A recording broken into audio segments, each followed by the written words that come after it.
राधे राधे। जय श्री कृष्ण। पुरुषोत्तम मास के महात्म का 23वां अध्याय। महाराज दृढ़ धनवा ने महर्षि वाल्मीकि से विनय पूर्वक कहा, हे मुनि श्रेष्ठ, पुरुषोत्तम मास में दीपदान का क्या फल है, मुझे बतलाने की कृपा कीजिए। महर्षि वाल्मीकि बोले, हे राजन, दीपदान कि इस पाप नाशनी कथा को सुनने से 5 प्रकार के पाप दूर हो जाते हैं, अतः आप इसे ध्यान पूर्वक सुनो। सौभाग्य नगर में सत्यवक्त अत्यंत बुद्धिमान और पराक्रमी चित्रबाहु नाम के एक प्रसिद्ध राजा हुए हैं। वह राजा सहनशील, सब धर्मों के जानने वाले, शीलवान, रूपवान, दयालु, ब्राह्मण भक्त, भगवत चरित्र सुनने वाले, अपनी स्त्री से प्रेम करने वाले, पुत्रवान, हाथी, घोड़ा, रथ एवं पैदल सेना वाले तथा धन्य धान्य युक्त थे। वह श्री कृष्ण के अतिरिक्त अन्य किसी देवता को नहीं मानते थे।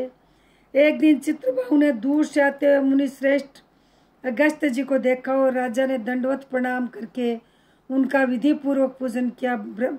महर्षि अगस्त्य जी को पूरी श्रद्धा और प्रेम सहित आसन पर बैठाने और पूजन करने के पश्चात राजा चित्रबाहु विनय पूर्वक महर्षि अगस्त्य से बोले, हे मुनि श्रेष्ठ, आज मेरा जन्म, जीवन, राज्य और महल आदि सभी धन्य हुए जो श्री कृष्ण के सच्चे सेवक आप मेरे यहाँ पधारे। तारों की चमक तभी तक है जब तक सूर्य उदय न हो, इसी प्रकार अन्य ब्राह्मण तभी तक पूजनीय है जब तक वैष्णव ब्राह्मण न हो। अगस्त्य जी बोले, हे चित्रबाहु, तुम धन्य हो तथा तुम्हारी प्रजा धन्य है जो तुम सरीखे वैष्णव राजा से रक्षित है। उस राज्य में न रहे जहाँ वैष्णव राजा न हो। शून्य वन में रहने से अच्छा है, किंतु अवैष्णव का राज्य में रहना अच्छा नहीं है। भले आदमी उसे ही राजा कहते हैं जो श्री कृष्ण के चरण का आश्रय हो, उसके ही राज्य में प्रजाजन सुखी रहते हैं। हे राजन, आज मेरे नेत्र सफल हुए जो तुमको देखा तथा वाणी सफल हुई जो तुम्हारे साथ बातचीत की। इस राज्य का पालन करिए, यह मेरी आज्ञा है, मैं जाता हूँ। श्री नारायण आज्ञा बोले। इस प्रकार कहकर जब अगस्त्य ऋषि जाने को तत्पर होने लगे तो राजा चित्रबाहु की ईश्वर भक्त और पतिव्रता रानी चंद्रकला ने आकर उन्हें भक्ति पूर्वक प्रणाम किया और अगस्त्य जी से बोली, अटल सौभाग्यवती रहो और कृष्ण भक्ति तथा पति सेवा में तुम्हारी प्रीति इसी प्रकार बनी रहे। जब महर्षि अगस्त्य जी आशीर्वाद दे रहे थे कि महाराजा चित्रबाहु सिर झुकाकर और हाथ जोड़कर बोले, मेरे पास अटूट संपत्ति, अकंटक राज्य, पतिव्रता, आज्ञाकारिणी पत्नी आदि सभी सुख किस पुण्य से प्राप्त हुई। श्री नारायण बोले, जब राजा ने इस प्रकार मुनि से निवेदन किया तब महर्षि अगस्त्य ने एकाग्र मन से ध्यान करके कहा कि राजा को उसके पूर्व जन्म की यह कथा सुनाई। महर्षि अगस्त्य ने राजा से कहा, हे राजन, मैंने तुम्हारे पूर्व जन्म का सब चरित्र जाना है, वह सब इतिहास तुमसे कहता हूँ, ध्यान पूर्वक सुनो। अपने पूर्व जन्म में तुम एक चमत्कार नामक नगर में शूद्र जाति में मणिगिर्व नाम से प्रसिद्ध थे। जीव हिंसा करने लगे रहते थे, नास्तिक, दुष्ट स्वभाव, पराई स्त्रियों को छीन न किए, उपकार को न मानने वाले, शिष्टाचार से रहित तुम स्वभाव से ही थे। इस समय जो तुम्हारी नारी है, यह पूर्व जन्म में मन, वचन, कर्म से पतिव्रता तुम्हारी स्त्री थी। पाप कर्म के कारण तुम्हें भाई बंधुओं ने जाति से अलग कर दिया। राजा ने भी तुम्हारे अपराधों के कारण तुम्हारा धन छीन लिया था। जो बाकी धन बचा हुआ जाति के भाइयों ने छीन लिया। इस प्रकार धन नष्ट होने पर तुम्हारी पुनः बहु से धन पाने की इच्छा हुई। धन नाश होने पर भी इस सती स्त्री ने तुमको नहीं छोड़ा, परंतु अन्य जनों ने तिरस्कृत होने के कारण तुम नगर छोड़कर वन में जीवों को मारकर अपना निर्वाह करने लगे थे। अगस्त्य जी ने कहा, हे राजन, इस जन्म में तुम शिकारी मणिगिर्व के रूप में जैसे जैसे गुजारा कर रहे थे, एक दिन तुम अर्थात शिकारी मणिगिर्व और धनुष बाण लेकर वन में शिकार की खोज में गया, जहाँ पर बहुत से मृग आदि पशु रहते थे। उस मनुष्यहीन जंगल में रास्ता भूले एक महान योगी उपदेव जी अत्यंत व्यथित होकर घूम रहे थे। दोपहर का समय था, मुनि को रास्ता नहीं मिल रहा था। प्यास के कारण उपदेव जी व्याकुल होकर वहीं गिर पड़े तथा बेहोश हो गए। उनकी अवस्था मरणासन हो चुकी थी। हे राजन, उसी समय तुम वहां पहुंचे और रास्ता भूले बेहोश उस ब्राह्मण को देखकर तुम्हें दया आ गई। उन्हें उठाकर तुम अपने स्थान पर ले गई। तुम और तुम्हारी पत्नी ने उसकी बहुत सेवा की। थोड़ी देर बाद उपदेव जी होश में आ गए, बड़ा आश्चर्य करने लगे। मैं तो वन में था, यहाँ कैसे लाया? कौन लाया? श्री नारायण जी आगे बोले, हे नारद, जब मणिगिर्व ने उपदेश जी से कहा कि महाराज आप घबरावे नहीं, यहाँ कमलियों से भरा सुंदर और स्वच्छ शीतल जल से भरा तालाब है, आप वहाँ चलकर स्नान करें और पुनः कर्म से निवृत्त होकर फलाहार एवं जलपान करें, तत्पश्चात सुखपूर्वक विश्राम करें। उपदेव ब्राह्मण होश में आने के पश्चात मणिगिर्व की बात सुनते हुए प्यास लगने के कारण उठे। तब मणिगिर्व ने उनको सहारा देने के लिए भुजा पकड़ ली। उसी सहारे वह ब्राह्मण तालाब पर पहुंचे और किनारे पर पुनः विश्राम करने लगे। तालाब के किनारे वट वृक्ष की छाया में विश्राम के बाद स्नान कर नित्य क्रम कर वासुदेव भगवान के पूजन में लग गए। तदंतर देवता तथा पितृ तर्पण किया और बाद में शीतल जल पीकर उसी वट वृक्ष के नीचे आगे बैठे। आगे की कथा सुनाते हैं। आगे की कथा सुनाते हुए अगस्त जी ने कहा, हे राजन, जब तब स्त्री के साथ मणिगिर्व ने आकर मुनि उपदेव जी को प्रणाम किया। अत्यंत विनम्र भाव से मणिगिर्व उपदेव जी से बोला, हे ब्राह्मण, मैं उद्धार करने के लिए आज आप यहाँ पधारे। आपके दर्शन मात्र से मेरे पाप दूर हो गए। यह कहकर मणिगिर्व अपनी स्त्री से बोला, हरी सुंदरी, पके हुए जो आम आदि फल वह शीघ्र लेकर आओ, देर न करना, और जो भी अन्य फल हो वो भी ले आना। इस प्रकार अपने स्वामी के वचन सुन वह पतिव्रता शीघ्र ही उठकर अपनी झोपड़ी से कंद फल आदि ले आई और ब्राह्मण के सन्मुख रख दिए।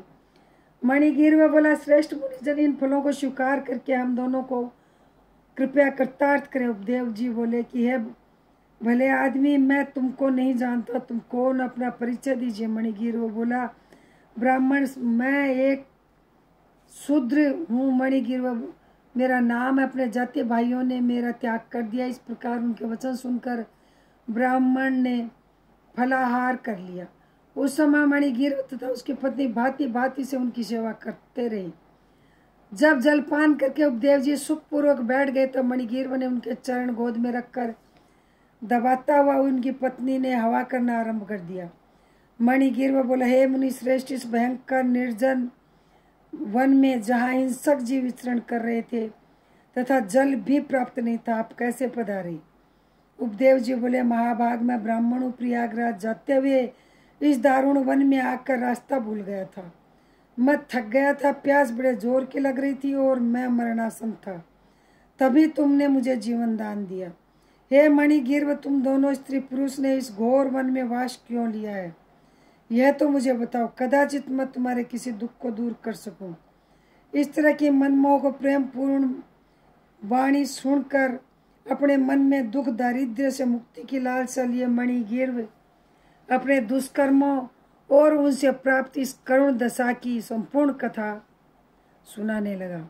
इति श्री पुरुषोत्तम मास महात्मने दृढ़ धन्वोपाख्याने नाम त्रयोविंशोऽध्याय समाप्तम। 24वां अध्याय।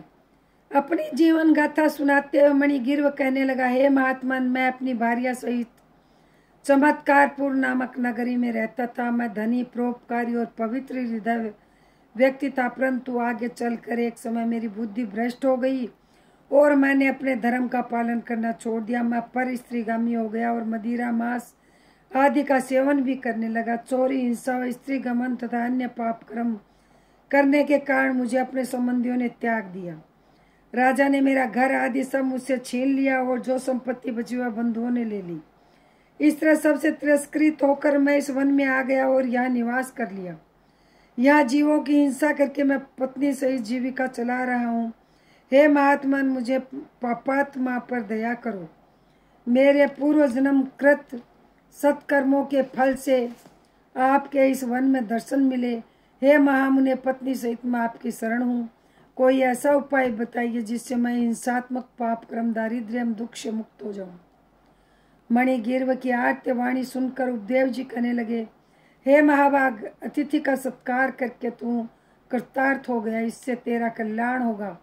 व्रत, तीर्थ, पूजा पाठ, दान आदि के बिना ही तेरी दरिद्रता दूर होगी। यह मेरा निश्चय ही कथन है। अब से तृतीय मास पुरुषोत्तम मास होगा। तुम अपनी पत्नी सहित भगवान पुरुषोत्तम की प्रसन्नता के लिए दीप दान करना, जिससे तेरी यह दरिद्रता समूल नाश को प्राप्त होगी। तिल के तेल का दीप दान करना और ऐश्वर्य सुख होने पर घी के दीपकों का दान करना। लेकिन वनवास के इस काल में तेरे लिए इन दोनों में कुछ भी संभव नहीं, इसलिए सरोवर में स्नान करके तू मास भर वन में दीपक जलाकर दीप दान करते रहना। तुम दोनों पति पत्नी को मैंने यही उपदेश दिया है। वेदों में अनेक प्रकार के दान आदि कर्मों का वर्णन है, किंतु वे सभी पुरुषोत्तम मास में दीप दान की 16वीं कला को भी नहीं पहुंच पाते। पुरुषोत्तम मास के दीपदान की महिमा का वर्णन करते हुए स्वयं भगवान नारायण ने कहा, और सारे तीर्थों और सारे के सारे शास्त्र पुरुषोत्तम के दीपक की 16वीं कला के समान भी नहीं। योग, ज्ञान और संख्य सारे मंत्र इस पुरुषोत्तम मास के दीपक की 16वीं कला से भी निम्न है। कृच्छ और चंद्रायण आदि व्रत इसकी समता नहीं कर सकते। वेदों का पठन पाठन, गया का श्राद्ध, गोमती नदी के तट का वास सब मिलकर भी इसके समान महत्व नहीं रखते। इसी से पुरुषोत्तम मास में दीपदान अवश्य ही करना चाहिए। मैंने तुम्हें दरिद्रता के नाश की युक्ति बताई है। बस तुम्हारा कल्याण हो, तुम्हारी सेवा से प्रसन्न हो, मैं प्रस्थान करना चाहता हूँ। अगस्त जी बोले, इतना कहकर वह श्रेष्ठ विप्र उपदेव जी द्विभुज मुरलीधर भगवान को स्मरण करते हुए प्रयागराज की ओर चल पड़े। दोनों पति पत्नी भी उपदेव को आगे तक पहुंचाने के लिए चल पड़े। इसी प्रकार चलते चलते कुछ दिवस बीत गए तो ये दोनों ब्राह्मण से आज्ञा पाकर अपनी झोपड़ी पर लौट आए और पुरुषोत्तम भगवान का स्मरण करते हुए भक्ति के साथ 2 मास बिताए। पुरुषोत्तम मास के प्रारंभ होने पर उन्होंने सावधानी से इगुदी के तेल का दीपक संपूर्ण मास प्रज्वलित किया और व्रत नियम से रहकर उन्होंने संपूर्ण मास व्यतीत किया। पुरुषोत्तम भगवान श्री कृष्ण की कृपा से उनका अंतक निर्मल जीवन अत्यंत धार्मिक हो गया। सभी प्रकार के सुख व ऐश्वर्य भोगने के पश्चात समय अनुसार पति पत्नी शरीर त्याग कर स्वर्ग में जा पहुंचे। वहां के सुखों का सुख भोग करने के उपरांत उन्होंने भारत भूमि पर पुनः जन्म प्राप्त किया। तुम राजा वीर बाबू के पुत्र चित्र बाबू के नाम से प्रसिद्ध वही मणिगिर्व हो। पुरुषोत्तम मास में घी या तिल के तेल का अखंड दीप दान करने वाले व्यक्ति के विषय में तो कुछ कहा ही नहीं जा सकता। श्री पुरुषोत्तम के दीप दान के फल के विषय में तनिक भी संशय नहीं किया जाना चाहिए। महाराज चित्रबाबू को पुनर्जन्म की कथा सुनाकर आशीर्वाद देकर महर्षि अगस्त्य ने विदा ली। इति श्री पुरुषोत्तम मास महात्म्य दृढ़ धन्वोपाख्याने दीपदान महात्म कथनो नाम 24वां अध्याय समाप्त है। 25वां अध्याय। दीपदान की महिमा सुनने के पश्चात महाराज दृढ़ धनवा ने महर्षि वाल्मीकि से विनय पूर्वक कहा, हे मुनि श्रेष्ठ, पुरुषोत्तम मास में व्रत उपवास रखने वाले व्यक्तियों के व्रत की पूर्ति के निमित्त कृपया उद्यापन की विधि भी बतलाने की कृपा कीजिए। वाल्मीकि बोले, हे राजन, पुरुषोत्तम मास के कृष्ण पक्ष के चतुर्दशी, नवमी अथवा अष्टमी को उद्यापन करना चाहिए। प्रातःकाल उठकर स्नान आदि से पूर्व की सभी क्रियाओं को करने के उपरांत यथा साध्य सामग्री के उद्यापन किया जाए। विष्णु की परम भक्ति करने वाले 30 ब्राह्मणों को सपत्नीक भोजन कराया जाए। यदि इतनी सामर्थ्य न हो तो 7 और नहीं तो 5 ब्राह्मणों को निमंत्रण कर मन से भोजन करा दिया जाए। मध्याह्न काल में 1 द्रोण अथवा इसके आधे अथवा चौथाई भाग में जितने भी सामर्थ्य उतनी ही मात्रा में धान्य मिलाकर सर्वतोभद्र बनाकर उनके चारों ओर यथा सामर्थ्य स्वर्ण, रजत, ताम्र अथवा मिट्टी के छिद्र रहित निर्मित 4 कलश मंडल स्थापित करे। चारों दिशाओं पुरुषोत्तम भगवान के चतुर्व्यूह की प्रीति निमित्त उन कलशों पर श्रीफल रखें जो सुंदर वस्त्रों से लिपटे हुए हों। उन पर पान रख दिए जाने चाहिए। वासुदेव, हलधर, प्रद्युम्न एवं अनिरुद्ध इन चारों व्यूहों की सोने की मूर्तियां उन कलशों पर प्रतिष्ठित करनी चाहिए। पुरुषोत्तम मास के व्रत के प्रारंभ में स्थापित की हुई श्री राधे सहित पुरुषोत्तम देव की मूर्ति को कलश के साथ लाकर सबके मध्य में मंडल में प्रतिष्ठित करें। पूजन के निमित्त किसी वेदांग में पारंगत वैष्णव आचार्य ब्राह्मण को ही लेना चाहिए। जप के निमित्त 4 ब्राह्मणों को 2-2 वस्त्र एवं मुद्रिका दी जानी चाहिए। वस्त्रों से आचार्य को अलंकृत करके हृदय प्रसन्न होकर शरीर की शुद्धि के लिए प्रायश्चित करें। उसके बाद पत्नी सहित पूरे विधि विधान सहित भगवान पुरुषोत्तम की पूजा करें। ब्राह्मण चारों व्यूहों का जप करने बैठे। चारों दिशाओं में 4 अखंड दीप प्रज्वलित कर दिए जाएं। नारियल से अर्घ्य दान करने के उपरांत अपनी दोनों जंघाओं का पृथ्वी से स्पर्श कर दोनों हाथों की अंजलि में ऋतु के अनुसार फल फूल तथा पंचरत्न ले और सपत्नीक भक्ति द्वारा श्रद्धा एवं मुदित मन से श्री हरि भगवान का स्मरण कर अर्घ्य आदि 16 उपचारों से पूजा करें। कौस्तुभ मणि से दीप्तमान वक्ष स्थल वाले श्री पुरुषोत्तम भगवान का ध्यान करके आरती कर साष्टांग प्रणाम करें। श्री वत्स के चिन्हित श्री हरि भगवान की वंदना करके ब्रह्मा रूप ब्राह्मणों को स्वर्ण के साथ पूर्ण पात्र देकर आचार्य को आनंद श्रेष्ठ यथेष्ट दक्षिणा दें।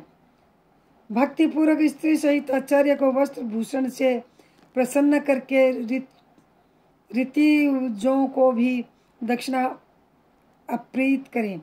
यदि सामर्थ्य हो तो दूध देने वाली सीधी गाय को बच्चे सहित अन्य आभूषणों से सुसज्जित कर जिसकी तांबे से मंडी पीठ और सोने से मंडे सींग तथा चांदी से मंडे खुर ऐसी गाय का दान करें। घी तिल के पात्रों का दान करें।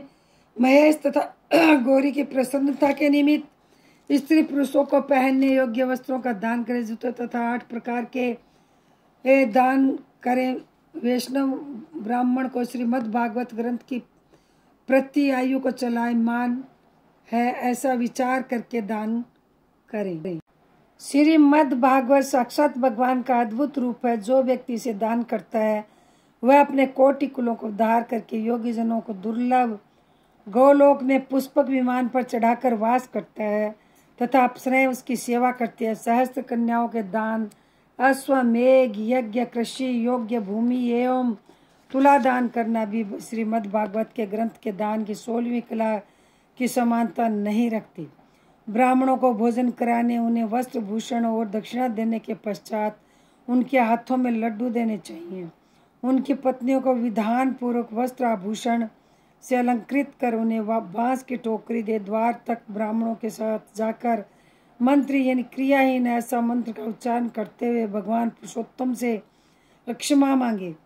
यस्य स्मृत्येति मंत्र से जनार्दन भगवान को नमस्कार कर विधि पूर्वक संपूर्ण कार्य पूर्ण करके आनंदित में सबको समान भाव से प्रसाद वितरित कर असत्य न बोलने की प्रतिज्ञा करते हुए सपरिवार भोजन करें।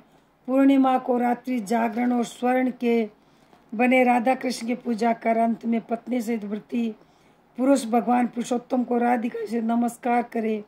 व्रत करने से जन्म जन्म के क्लेश, विपत्ति और दारिद्र्य का नाश होता है। इस व्रत के करने वाले की कामनाएं पूर्ण होती हैं और वे विमान में बैठकर वैकुंठ लोक को जाते हैं। इति श्री पुरुषोत्तम मास महात्म्य दृढ़ धर्मोपाख्याने व्रतोद्यापन विधि कथन नाम 25वां अध्याय समाप्त है।